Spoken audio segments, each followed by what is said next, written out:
Hey, welcome everybody. Good to see you all here today. If you can hear me okay, please give me a thumbs up. I'll be looking at your comments after the study today. Now, boy, we're a bit late today, and the reason is sometimes you start, not sometimes, it's almost always, when you start studying these things, you end up down such a rabbit trail, and you keep finding this, and you find that, and you find more, and it's just like, man, what do I include here, and where do I stop? So I actually decided, you know what, let's just cut a whole bunch of that out and just leave it. And we'll come back to this as we've done with many of our studies and redo them and expand them. The next one we do of this is going to blow your mind. This should be fun and exciting today to learn a very interesting insight into the conversation that Yeshua had with Pilate. But what I have discovered, and what we won't really, we'll touch on it a tiny bit, but what we'll cover in far more detail next time is really, really amazing. And I started to see some things and learn some things I'd never heard before, never seen before. And boy, I love that so much. But I would have been here for another 3 days putting it all together for you. So here we are. Thanks for your patience. And I got a coffee here again. So hope you've got a nice refreshment there as well. I estimate we'll be here for about 1 hour today. Not as long as last Sunday's study, which is 2 hours and 20 minutes, but we needed that time to really get through everything, so that was really great. So let's take a look at this interesting conversation between Yeshua, Jesus, and Pontius Pilate. And if you've not read this story before, then you're going to discover some insights today that you've not really seen before, and it's really quite interesting. So let's start off with the who, what, where, when, and why of this story. What are we talking about? We're talking about the arrest of Yeshua and the conversation that he has with Pilate over his arrest and death warrant and his execution. And we're going to pay attention to the way Pilate and Yeshua speak to each other and their reactions and interactions. We're going to be curious about that and think, well, maybe there's something going on here that isn't really talked about. Who are we talking about? Let's look at the players of the story. Obviously, we're looking at Yeshua. Next person involved would be Pilate, and he was the Roman governor of Judea, and he was appointed governor of Judea by Roman Emperor Tiberius in 26 AD. And his predecessor appointed Caiaphas, the current high priest. All right, so two different people. We're talking about Pilate and the governor of Judea, but his predecessor was the one that appointed Caiaphas. We'll get into that a little bit more. We've got Pilate's wife, just very briefly. Her name is actually unknown, and she had a dream about Yeshua, and so we just touch on that a little bit, but she's included, so we'll include her there. Caiaphas, he is the Jewish high priest or chief priest, and he's a very interesting guy. He's supposed to be the direct descendant of Aaron, who is the brother of Moses, and he's supposed to be the holiest man alive. He's supposed to be appointed by the Sanhedrin, but he wasn't. Caiaphas was appointed in 18 AD by Roman governor who preceded Pontius Pilate, Valerius Gratus, not by the Sanhedrin. And he's a Sadducee, not a Pharisee. So he's a political appointee. He was basically appointed by the Roman Empire. Now, he was appointed by the Roman Empire because his predecessor wasn't towing the Roman line. So Caiaphas is very loyal to the Roman Empire. Now, he's a real person. He was recorded by Josephus. Josephus was a turncoat Jew who became a historian to the Romans. And we actually have here his ossuary box with his name engraved on it and his bones still inside. So we don't often get this level of detail, but in this case we do. So fascinating that we can look back 2,000 years in human history and look at this ceramic box that actually contains the bones of this very chief priest that we are talking about somewhat, at least today. Quite a lot. He's probably He's one of the major players, one of the three major players in this whole thing. So that's Caiaphas. We're also looking at Annas. Now, Annas was the father-in-law of Caiaphas, the father-in-law of Caiaphas, the former high priest, but was fired for not towing the Roman line and replaced by his son-in-law who would. Can you imagine that? Imagine the familial relational struggles that are going on when you were the high priest, but you weren't doing what Rome expected of you, and so your son-in-law, terrible thing. So this man that married your daughter is now kicking you out and taking your place and has become the high priest. It's very unusual that this happened. But so there's an interesting dynamic here between Annas and Caiaphas. They're relatives, not blood relatives, but they're related through Annas's daughter's marriage to Caiaphas. And then we've got Barabbas, and Barabbas was a political revolutionary. He wanted to eject the Romans from Jerusalem to end the occupation, and many saw him as the Messiah. There were many messiahs around this time, before and after Yeshua, and there was a high level of expectation amongst the Jews during this time, under the occupation of Rome, that the Messiah would come very soon. And so, they were right about that. He did. The prevailing thought of the day was the Messiah would overthrow the Romans, but Yeshua had a different plan.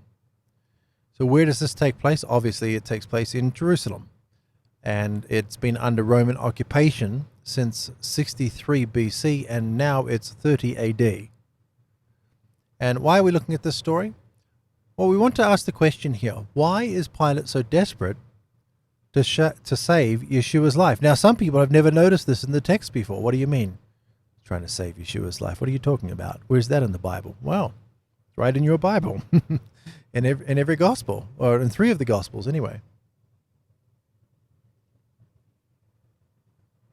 And so today we're going to explore that dynamic particularly. We're going to be curious about, well, wait, why is Pilate trying to save Yeshua's life? How does that make any sense? Doesn't really, does it? Not from a Christian perspective. And that's the point of today's study. So, let's start stepping through the story. Yeshua is arrested by the Sanhedrin. And let me just conceal these so we can make it a little cleaner. I thought I'd already done that. So let's take a look at the arrest of Yeshua first of all. And we've got the Jewish guard that comes along, and they tie up Yeshua, and they take him first to Annas. Now remember, we just talked about this dynamic between Annas and Caiaphas. This is the father-in-law of Caiaphas. Caiaphas is currently the chief priest, the high priest. Why is his son-in-law the first destination? Wow. You know, I haven't put it into the study. I said I had to just cut a bunch out before we started here, otherwise I wouldn't be finished. But I will tell you some of what was here, and then we'll go over it in far more detail later on in a few weeks when we do this again. It's not explicit in the text, but as you become more and more familiar with the characters in the text, you get to know the way they speak and their personalities and characters. You can see that Nicodemus, who John chapter 3 is completely dedicated to, right? John chapter 3 is this conversation between Nicodemus, who came in the middle of the night to talk to Yeshua. And why did he do that?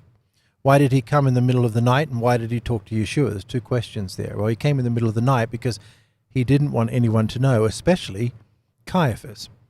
He didn't want anybody to see him. He didn't want word getting back to Caiaphas that Nicodemus was taking this Yeshua seriously. And so in John chapter 3, we've got this whole conversation between Yeshua and Nicodemus, especially, you know, right there we have the most famous verse in the entire Bible, John 3:16, right? For God so loved the world that he gave his only begotten Son, so that whosoever believes, puts their faith, hope, and trust in him, shall not die, but shall have immortality. And there's a whole bunch of very, very well-known verses in that chapter. But why did Nicodemus want to come and speak with Yeshua anyway? Because he did take him seriously. and he did not want anyone else to know. But of course, he's been recorded for posterity because he's right there in the Bible for everybody to read. You should understand that there is this friendship relationship between Nicodemus and Annas, who are about the same age. They're both older men, and they grew up together. I mean, they're all in the same neighborhood. These are not two people that just have known each other for 5 years. No, they grew up together as children. They've known each other their entire lives. They feel slighted by Caiaphas, who married Annas's daughter and then turned against his own father-in-law. And so what is happening here is a lot of this is not explicit in the text, right? We can't read the text and see, oh, this is what happened and why. You've really got to become familiar with the text, and you start to see, well, there's something going on here between Nicodemus and Annas. They're obviously friends. And between Annas and Caiaphas, and Nicodemus and Caiaphas. And why did they originally bring Yeshua to Annas's house instead of Caiaphas's house? So everybody kind of met over there, although it seems that from the text, although again it's not explicit, that Caiaphas sneaks in at the end and is there at the interrogation of Yeshua. But it's still very interesting that they brought everybody over to Annas's house instead of Caiaphas's house first, right? So there seems to be an escalation going on. Let's bring them to Annas's house first to see if we can resolve this peacefully. That's what Annas and Nicodemus would have wanted. So let's see what happens here at Annas's house. So Yeshua says to them, I have spoken publicly for everyone to hear. I have always taught in synagogues or in the temple courtyard where all the Jews gather. I haven't said anything in secret. Why do you question me? Question those who heard what I said to them. They know what I've said. And the Jewish guard slaps Yeshua in the face for saying this. And this is how we know that Caiaphas must have been there. The only reason we know Caiaphas must have been there at Annas's house is because the Jewish guard then says, is this how you answer the chief priest? Now, there is a possible other interpretation of this, and it's very, very possible, very acceptable. And that is that the Jewish guard here were split between loyalty to Caiaphas and Annas, right? And some of them may have seen Annas still as the true high priest of Israel, because Caiaphas, in basically a coup, had the previous Roman governor appoint him as high priest, kicking out Annas. So that generally doesn't happen. Generally the person's is appointed by the Sanhedrin, and Caiaphas was not. So then Yeshua responds and says, if I've said anything wrong, tell me what it is. But if I've told you the truth, why do you hit me? And that's the end of that conversation. And then he's taken to Caiaphas's house. So we pick it up in Caiaphas's house, but then it's late at night and Yeshua goes straight to sleep. And we wake up the next morning where all the Jewish leaders, the high council, and others from both the Sadducees and the Pharisees have come together, and they're at Caiaphas's house to question Yeshua. And they say to him together, tell us, are you the Messiah? And Yeshua responds, if I tell you, you won't believe me. And if I ask you, you won't answer. But from now on, the Son of Man will be in the honored position, the one next to God, the Father, on the heavenly throne. Now, when I reviewed my study from last Sunday, and we were talking about this symbol, and we'll get to it actually a little bit later on here, of these ancient Sumerian gods, and you can see that in Lil Nunamnir, who is Yahweh, who is Satan, on the left-hand side, but on the right-hand side, if you turn around and look from Father God's perspective, and you see Yeshua in Revelation saying that he would be appointed to the right hand of the Father. And so Father God, if you haven't looked at all of our other studies, some of this will be a little bit like, what are you talking about? Just be patient. Sometimes you've got to watch quite a few of these studies that we do to start putting all the dots together, or you can go up to andersondiscoveries.com And you can take about 15 to 20 hours of reading. There's a book you need to purchase, not from me, and answer the question. Because once you answer that question, everything that we keep talking about here will make so much more sense to you. But you see, Yeshua here talks quite a lot about being put at the right hand of the Father. Well, the right hand of the Father is the most senior position, but it wasn't held by him at this point. It will be once he dies on the cross and fulfills Yahweh's law. And then he's going to be given the honored position, the right hand of the Father. All right, so there's the switching that takes place. And we know a lot about that history, and we've talked about it in other studies. We'll continue to talk about it in the future, but that's, again, it's what I was saying, is you start putting these studies together, there's so much information. Where do you stop? And so hence why we were a little bit late tonight. So I just had to say, you know what, let's just cut all this out, and we'll just leave it bare bones. We'll return to this in time, so no problem. So Yeshua is saying here, yes, I am the Messiah. And the Jewish leadership said, so you're the Son of God? And Yeshua says, you're right to say that I am.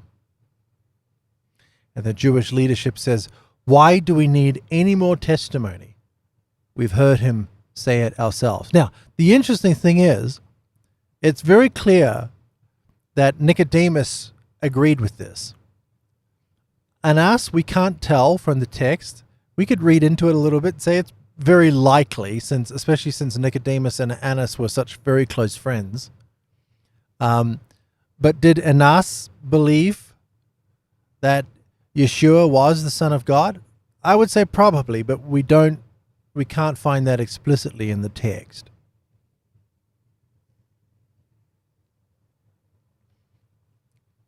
This historical chain of events had to take place in order for everything to work out the way it did. And even more, as we see later on.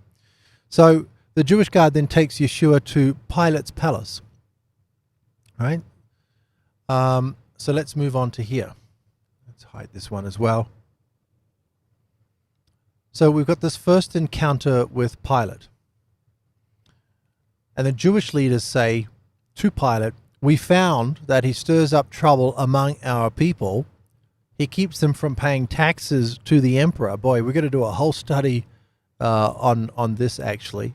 I did a study. You can actually find it on YouTube a long time ago. I probably did about 15 years ago, maybe 12 years ago, somewhere around that time anyway. But this here, we're going to do a study specifically on Yeshua and the conversation that he had with the leaders of the Pharisees in a court, in a like a shopping mall area, where he was asked, is it right to pay taxes to the emperor? And there's been so much confusion over the Lord's answer here when he says, well, give me a coin. He holds the coin up, and anyway, we could tell the whole story, but we won't. We're going to do a whole study on that. Although the study that I've already got online is very old, but nothing will change from that. We'll add some more information, perhaps. But it's the same thing. Yeshua did not tell his people to pay taxes.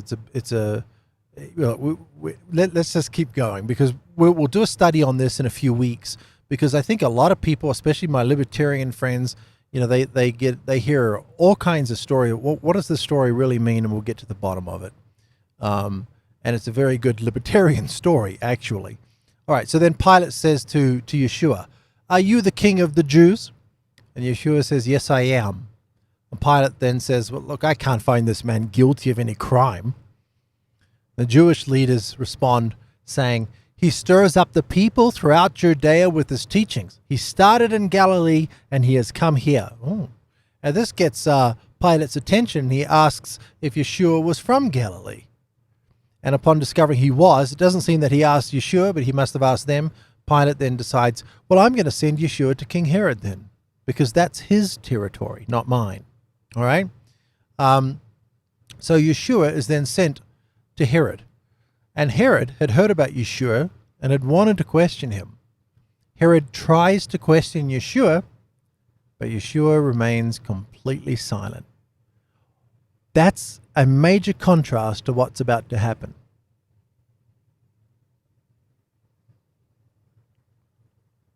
Yeshua talks a lot to Pilate up ahead. But when he's brought before King Herod, he is completely silent, doesn't say a thing. Not one word. Nothing at all. The Jewish leaders, they shouted accusations at Yeshua, but Yeshua still remains silent. He's not going to say anything at all. It's interesting, right? It's interesting. It's not explicit in the text exactly why he was so quiet with Herod and yet so mouthy with Pilate. But certainly as you begin to develop your understanding of the text, you can kind of see that, he didn't want King Herod to know what was going on because Pilate was already the appointed one to issue this execution warrant and have him crucified on a cross. So Herod puts a colorful robe on him, this purple robe that it tells us in the other Gospels, and we'll see that referenced a little bit later here, and sends him back to Pilate. So Yeshua is now back with Pilate, and Pilate says this to all of the Jews. He says, "You brought me this man as someone who turns the people against the government. I've questioned him in front of you and haven't found this man guilty of the crimes of which you accuse him. Neither could Herod. So he sent this man back to us. This man hasn't done anything to deserve the death penalty. So I'm going to have him whipped and set free." And you think, well, that's the end of it. That should have been the end of it, but it wasn't. So let's do this again. So let's start off here. Now we're at Pilate's palace, and I've broken this up into scenes because there's so much going on here. So there's a little bit of a repeat here because what we're doing is we're merging the same story that occurs in 3 different Gospels, but there's slightly different information in each Gospel. So if you think, hey, is this a bit of overlap? Yes, there's a little bit of overlap here, and that's okay. So, scene 1, Pilate says to the Jews, "What accusation are you making against this man?" And the Jews answer, "If he weren't a criminal, we wouldn't have handed him over to you." Right? It sounds like, well, isn't this before Herod? Probably, right? But this is the issue with getting the same story that's written with different bits of information, because you've got 3 different people that remembered bits and pieces that the others didn't, or they saw bits and pieces the others didn't, and that's what they recorded, right? So the Jews replied, "If he weren't a criminal, we wouldn't have handed him over to you." Pilate, in frustration, says, "Take him and try him by your law." But the Jews said, "We're not allowed to execute anyone." It's like, well, why do you want to execute him? So Pilate returns to his palace, and here he has this conversation with Yeshua. And this really is where it starts to get interesting. This is where you need to start really paying attention. Pilate comes back into his palace, and he says, "Are you the king of the Jews?" And Yeshua replies and says, now you can see here very much a contrast. So before Herod, he says, I'm not saying anything, right? And now, but before Pilate, now he starts to get a little lippy. He starts to mouth off a little, actually. He says, "Do you think of that yourself, or did others tell you about me?" It's like, wow, it's kind of being rude, actually. But Pilate says, "Am I a Jew? Your own people and the chief priests handed you over to me. What have you done?" And Yeshua says, "My kingdom doesn't belong to this world. If my kingdom belonged to this world, my followers would fight to keep me from being handed over to the Jews. My kingdom doesn't have its origins on earth." So Pilate says, "So you are a king?" You can imagine Pilate at this point. Listen to what Yeshua just said. It's like, wait, what? Dude, come on. Are you a crazy man? But you see, Pilate doesn't respond that way. Now, you and I would. I mean, if we were having a conversation with somebody and they started talking like this, we'd be like, what? Dude, like, mental asylum? Hello? I got one to pick up. But here's this guy talking like this, and Pilate doesn't write him off as some lunatic. And Pilate's response is, so you're a king. Yeshua says, you're correct in saying that I'm a king.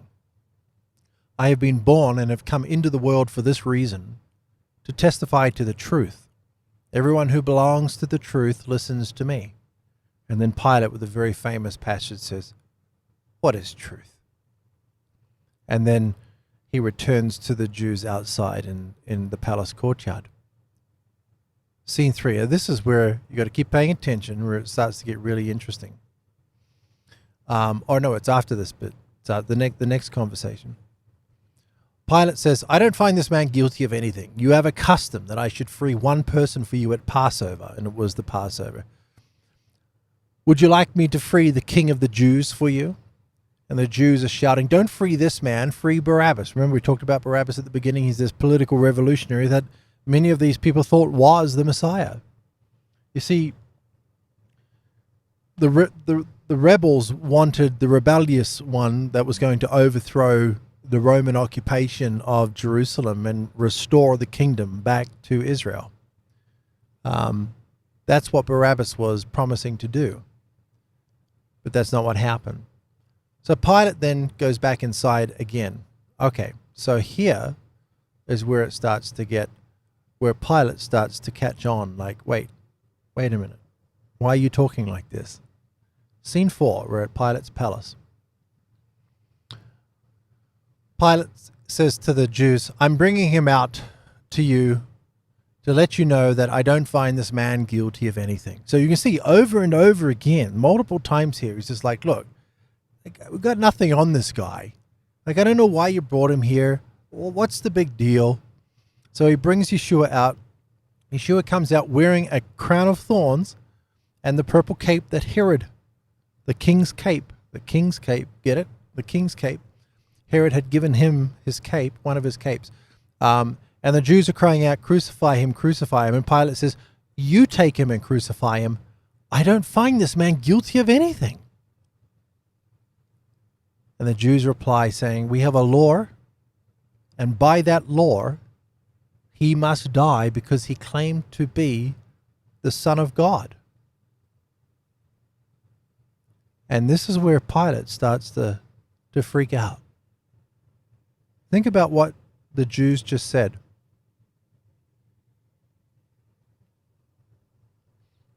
From a Christian perspective,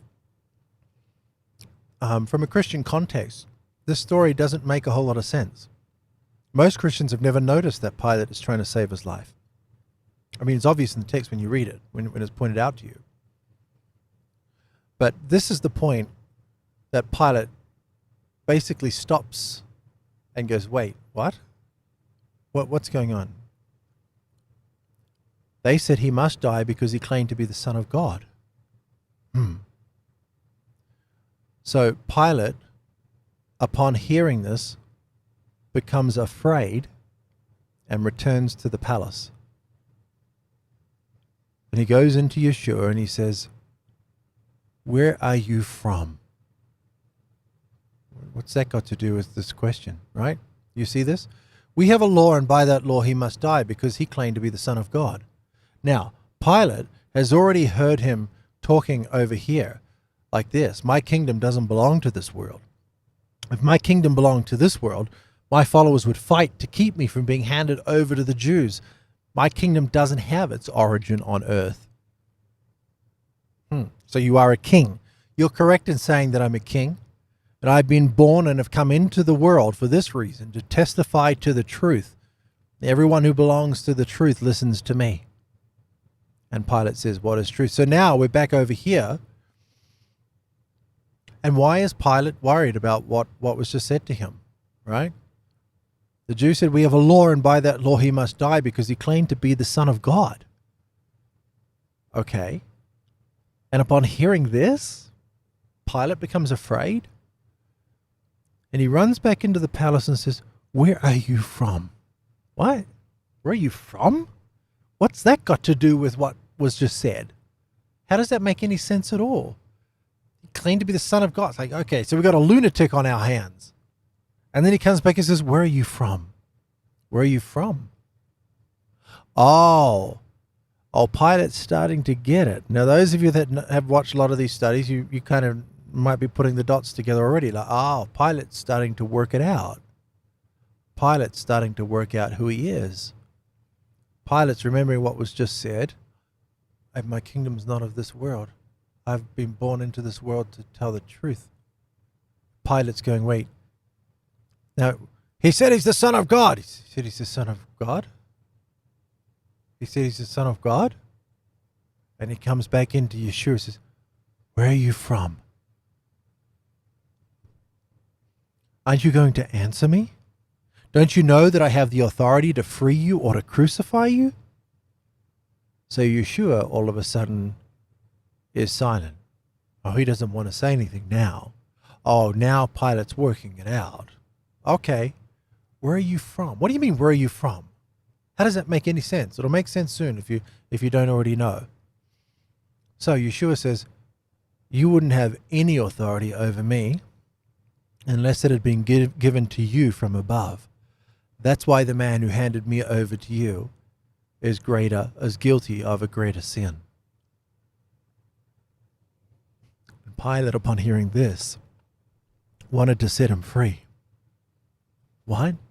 Why? So you've got to look at the text and go, hang on, wait. And these are just copy and paste from the text, right? You can go and verify all that yourself. Yeshua says, you wouldn't have any authority over me if it hadn't been given to you from above. And that's why the man who handed me over to you is guilty of a greater sin. Pilate, upon hearing this, wanted to set him free. Why? What?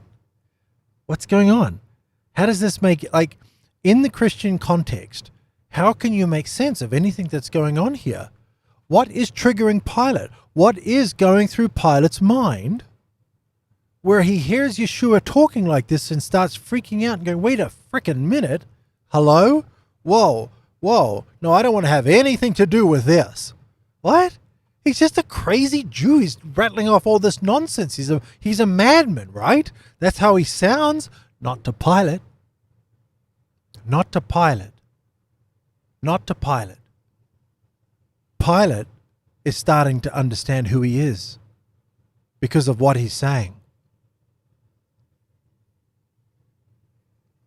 This is why it's so important to look at history and context and try to bring in as much information as we can to aid us in understanding the biblical texts.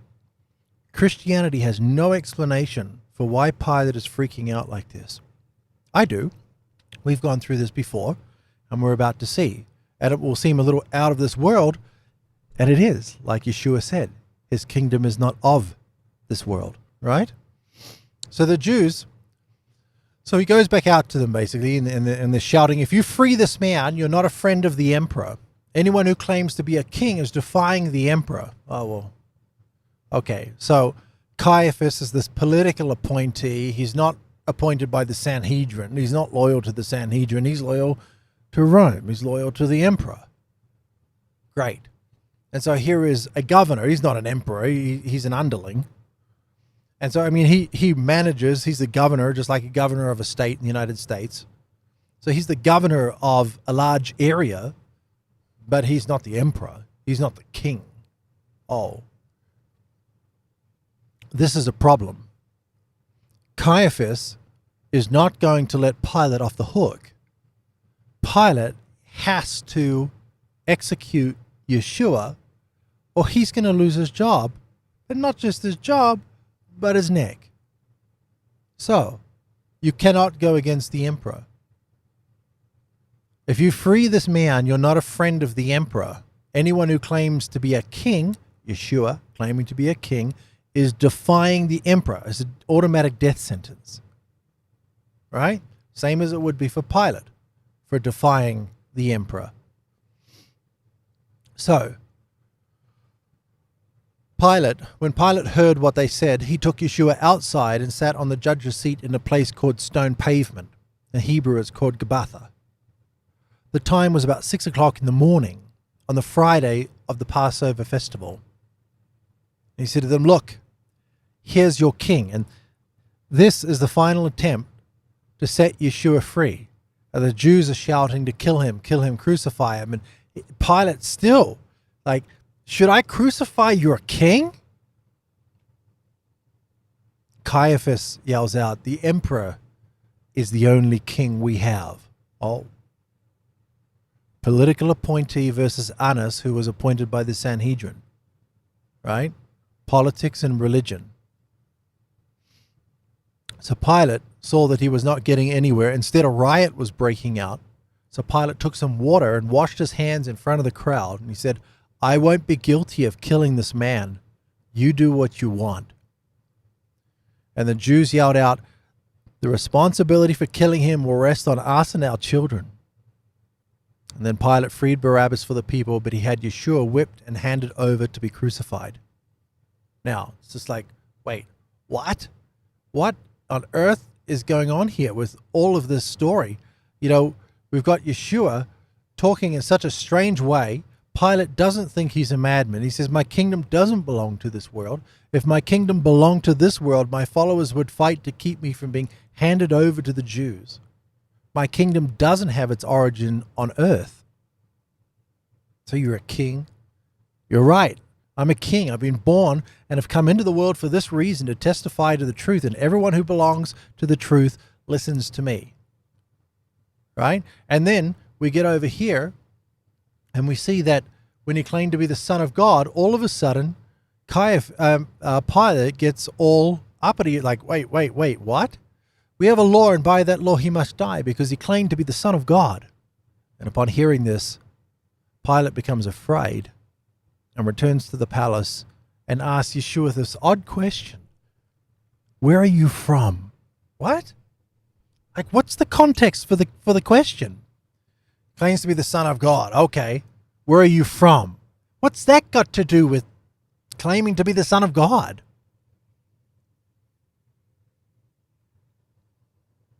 Can you see? It just doesn't make any sense at all. Huh? What? Huh? I don't understand. Why would he ask Yeshua where he's from? And then he freaks out all the more. Aren't you going to answer me? Don't you know that I have the authority to free you or to crucify you? And Yeshua responds, you wouldn't have any authority over me if it hadn't been given to you from above. And Pilate doesn't think he's a madman. Pilate, upon hearing this, wants to free him. Why? Well, he knows what's going on.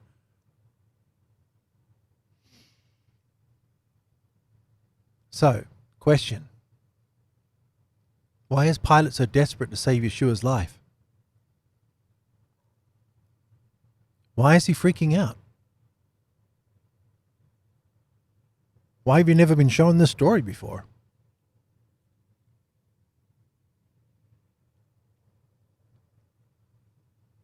Why does he wash his hands of something that's quite common? Executing, I mean, he does it all the time. It's an everyday occurrence. Literally, practically, almost every single day of the week, Pilate is signing somebody's execution warrant and they're being crucified for committing crimes, all kinds of crimes, right?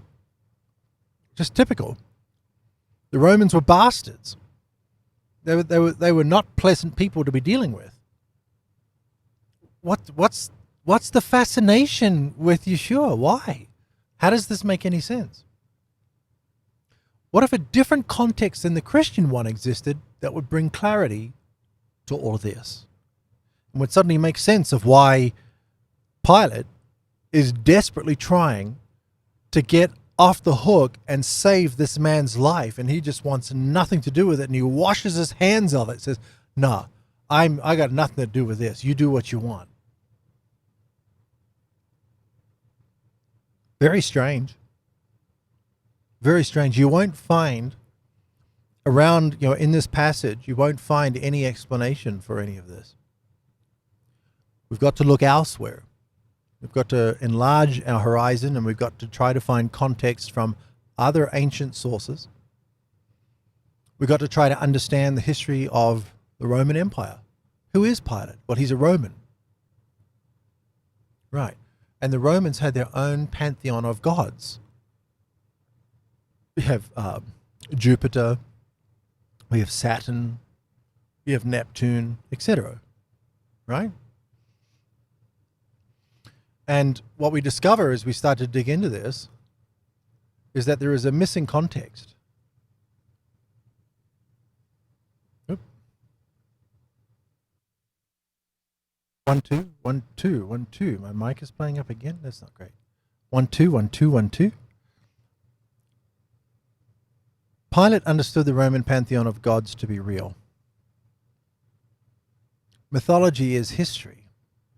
Marcus Aurelius spoke of the Roman gods as being real people, not humans, but real people. I use Marcus as an example because Marcus is one of the most quoted people in the modern world outside of Jesus. Like one could argue that he's more quoted than Jesus right now. Marcus Aurelius was a Roman emperor, and all of his writings have persisted throughout the last 1700 years. But when you read those writings, Marcus Aurelius talks about the gods as being quite real. The Roman gods were people you could sit down and have a meal with and have a conversation, shake hands with. You could walk with and talk with. They weren't a figment of your imagination. In fact, in much of the things that he said, he put down the superstition of the gods. That people thought the gods were superstition. He was saying, no, they're not. The gods are real. Well, we quote him today because he's considered one of the wisest people that have ever lived. Well, do you think he was a madman?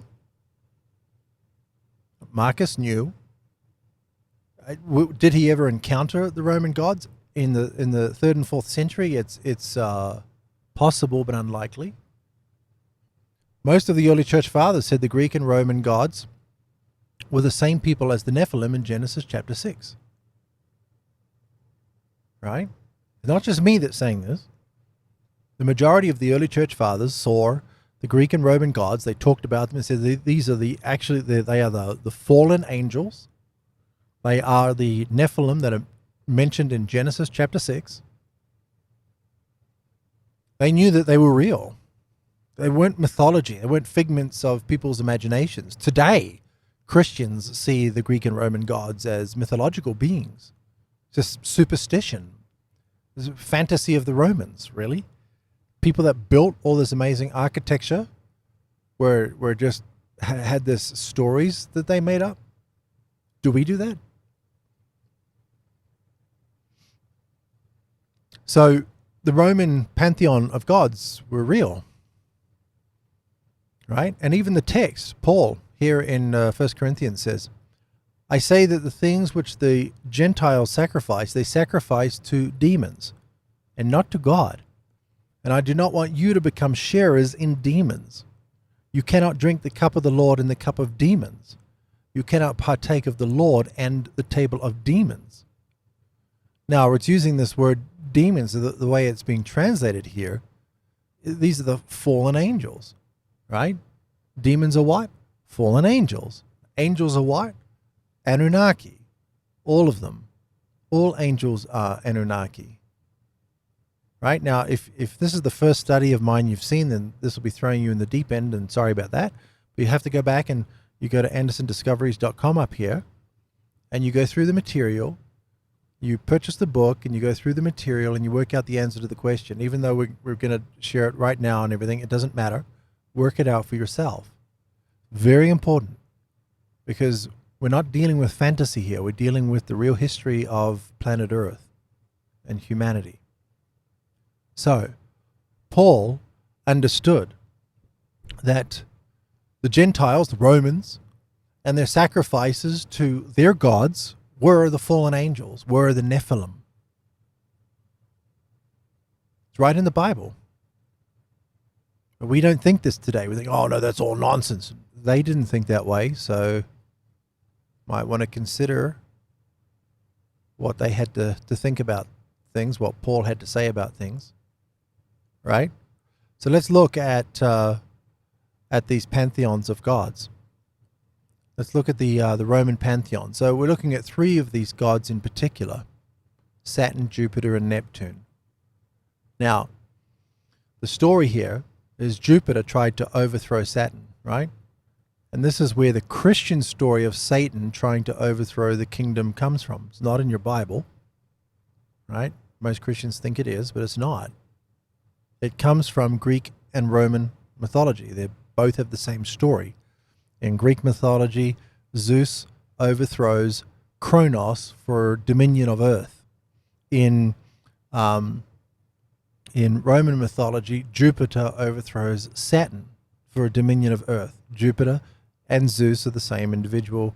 Kronos and Saturn are the same individual. So Jupiter sets himself up as God of all the other gods. And this is where I had to take out all of this stuff, because when you start going down this rabbit hole, there's so much information. I learned so much the last few days. It's not funny. Jupiter built his temple over when the Jewish temple was destroyed in 70 AD, Jupiter built his temple over the top of the remains of the Jewish temple on the Temple Mount. And then I started to find all of these connections to Islam as well. Some of the stuff we're going to present when we refresh and expand this study in the future is going to just blow your mind. It's very difficult once you start to learn about all of this information to say, oh, this is all nonsense. No, it's not. Jupiter's a real individual. Jupiter is a real individual. So in the Roman pantheon, we have Saturn, Jupiter, and Neptune. And in the Greek pantheons, we said Saturn is Kronos, Jupiter is Zeus, and Neptune is Poseidon. Right? In the Sumerian pantheon, these two guys are Saturn and Kronos is Anu. And in the Sumerian pantheon, Jupiter and Zeus is Enlil. And in the Sumerian pantheon, Neptune and Poseidon is Enki. Right? Well, here's where it gets a little bit more interesting. Okay? What if we look at the modern names that you might be more familiar with of these guys? So, before we go on, looking at what we have here on the screen right now, we have, sorry, I just want to deal with that. I don't like it when it does that. It is spelled correctly. Saturn overthrew Kronos. Jupiter overthrew Zeus. Right? Kronos, Saturn, sorry, what did I just say? I said it wrong. Sorry, but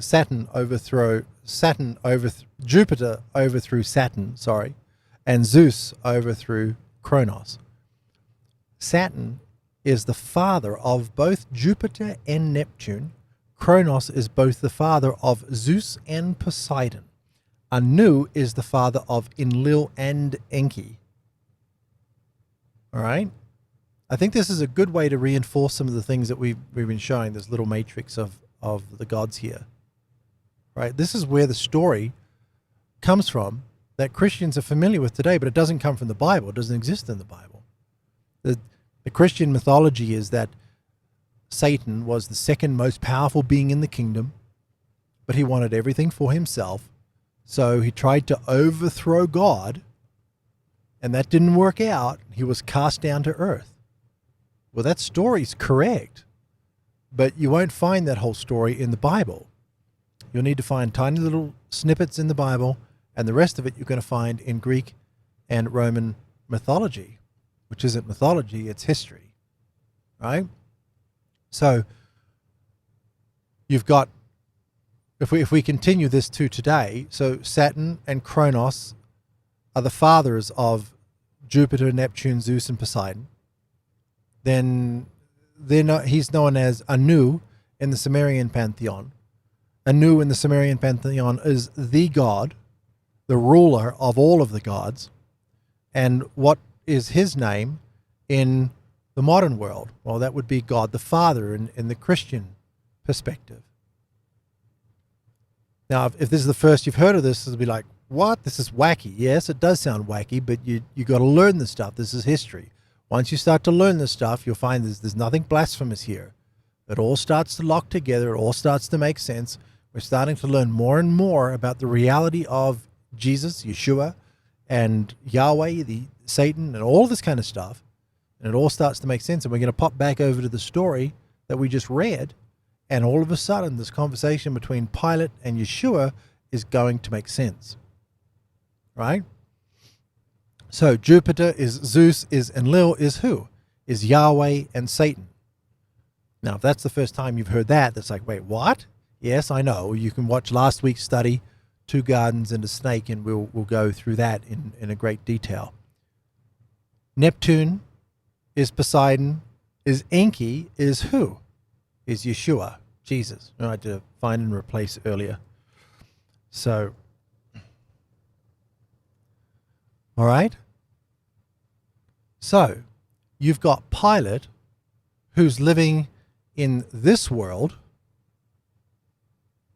He understands that Saturn was the ruler, but was overthrown by Jupiter, who set himself up as God, destroyed the temple, put his own temple in its place, right? In Revelation 13, we see that once the third Jewish temple is going to be built, instead of destroying it, he's simply going to stand in the temple and declare himself God. So he lives this with this reality. Pilate understands all of this. It's not mythology to Pilate. It's the real world to Pilate. He understands that Saturn and Jupiter and Neptune are completely real people. Not human beings, but people. The gods are different species to us. Right? A different species to us. And so when we go back over here to the story, and we start to see that Yeshua is speaking like the Roman gods. My kingdom doesn't belong to this world. If my kingdom belonged to this world, my followers would fight to keep me from being handed over to the Jews. My kingdom doesn't have its origins on earth. Also, you're a king. You're correct in saying that I'm a king. I've been born and have come into the world for this reason, to testify to the truth. Now, he's old enough to know that 30-odd years ago, there was this very strange alignment of stars in the sky, where the king star, Jupiter, retrograded around Saturn. And he's aware of the whole story, that it appears a king has been born, a new king. And so we're 30 years into the future, and he's going, you're reminding me of those stories that we were talking about 30 years ago when we were looking for that newborn king. How funny. How funny is that? And so when we continue on in the story here, and the Jews say he claimed to be the Son of God, and he's been considering what Yeshua just said, but now he's like, wait, he said what? That's why he comes in and he says, where are you from? Where are you from? Where are you from? Why won't you answer me? Because you're working it out now, Pilate. I don't need to say anything more. Pilate's getting the gist of what's going on here. You're the one that was born 30 years ago. You're the king. You're the king of the Jews.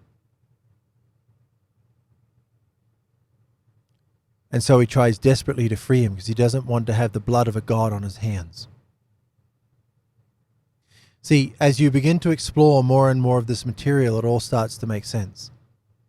So right now we're going through this incredible archaeological revolution where we're finding that all of these ancient carvings like this are all the same thing. They're all telling us the same story. They all lock together. It's all the same group of people. And here we have Jupiter on the left, Neptune on the right, and Anu, or Saturn, above what is the tree of life. Well, these guys have many names throughout different cultures, but the guy on the left is not just Jupiter, but he's also Zeus. His Sumerian name is the oldest name that we have for him, is Enlil Nunamnir. But he's also Yahweh. And he's also the one that tries to overthrow Anu's kingdom, and then Anu sends his son, his only begotten son, the guy on the right-hand side, Enki Ea, Neptune, Poseidon, Lord of the water, Yeshua, Lord of the water. We did the study a couple of months ago on Yeshua, Lord of the water.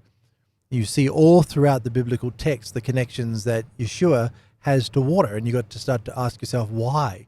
Why does Yeshua have total, complete command and control of water? He can come straight out of the water. He can swim through water. He can walk on the water. He can seemingly traverse massive expanses of water incredibly fast. He can turn water into wine. When he was pierced on the cross, water, blood and water flowed out of his side. He talks about him being the living water. So this is all connected. It's all one big story. Pilate understands. The way Yeshua is speaking, Pilate gets it. He's going, wait a minute. He's starting to put the dots together. Where are you from? Oh, you're working it out now, buddy. Yeah, where are you from? What a strange question to ask for that. Oh, he said he's the Son of God. Really? Let me go ask him where he's from then. What? Why would you ask that? Because he understands what we're looking at right here. He knows who he is. It's like, wait, this is the Son of God. This is the new king. Something going on here, right? So these gods are all throughout all of these different pantheons that we find all around the world. We've looked at some of this material before in other studies. We won't go into it too much here, but we'll look at a couple of them here. Anu, the king of Nibiru, the Christian father god, the father of Yeshua and of Enlil. And then Enlil, I've expanded this one, I think, the most in this one, but we start to see that they're the same person. Now, if you're a Christian and you're not familiar with my stuff, again, this is like, wait, what are you saying? That Yahweh is the devil? Yahweh is Satan? Yes. And our study we did last week, we'll go over that in great detail. It's an uncomfortable thing to discover, but it is what it is. Islam, Allah, Jupiter, Yahweh, the devil, Satan, all the same individual. There's no difference, right? All the same. So, that is why all of a sudden, when Yeshua starts talking like this, that Pilate knows exactly what's going on here. Or maybe not exactly, but he starts to get a really strong hint, like, wait a minute, where are you from? Oh, yeah, good question. So, I'm going to expand this because when we start to look at the history and the influence of Jupiter around the Middle East, you think, oh, come on, it's all mythology, really? All these different people all around the place start building temples to Jupiter.